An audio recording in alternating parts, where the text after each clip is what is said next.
আজকে আমাদের এখানে যে অনুষ্ঠানের আয়োজন করা হয়েছিল এটা মূলত গাজীপুরবাসীর কীভাবে গাজীপুরবাসী আরও বেশি ফ্যাসিলিটি পাবে সেই জন্যই। তো গাজীপুরবাসীর জন্য আজকে আসলে একটা সুখের দিন, একটা সফল দিন।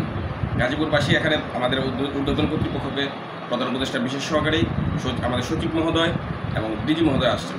ওনাদের কাছে বিভিন্ন বিষয়ে দাবি করেছেন, স্যাররাও আন্তরিকভাবে এটা শুনেছেন এবং যে সমস্ত দাবি করেছেন অবশ্যই বাস্তবায়নের জন্য আপনার সেগুলো মান বুঝে অবশ্যই বাস্তবায়ন করবেন সেই আশ্বাসও দিয়েছেন।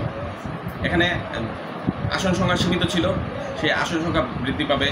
পাশাপাশি আপনার যেই ট্রেনগুলি, কমিউটার ট্রেনগুলি, এগুলি যাতে সময় মতো যেতে পারে এবং যাত্রীরা যারা সুফল পায় সেই জন্য বেসরকারিকরণ, তুরাগ ট্রেনটা বেসরকারিকরণ করা হচ্ছে। তো যাতে যাত্রীরা সময় মতো যেতে পারে, কারণ আমাদের জনবল সংকটের কারণে আমরা এগুলি সময় মতো চালাতে পারছিলাম না। তো ইনশাআল্লাহ ভবিষ্যতে যাত্রীরা সুফল পাবে এই ব্যাপারে নিশ্চিত। এবং গাজীপুরবাসী কিছু ইন্টারসিটির স্টপেজ চেয়েছেন, তো হয়তো কিছু স্টপেজও পাবে এবং আসন সংখ্যা বৃদ্ধি পাবে।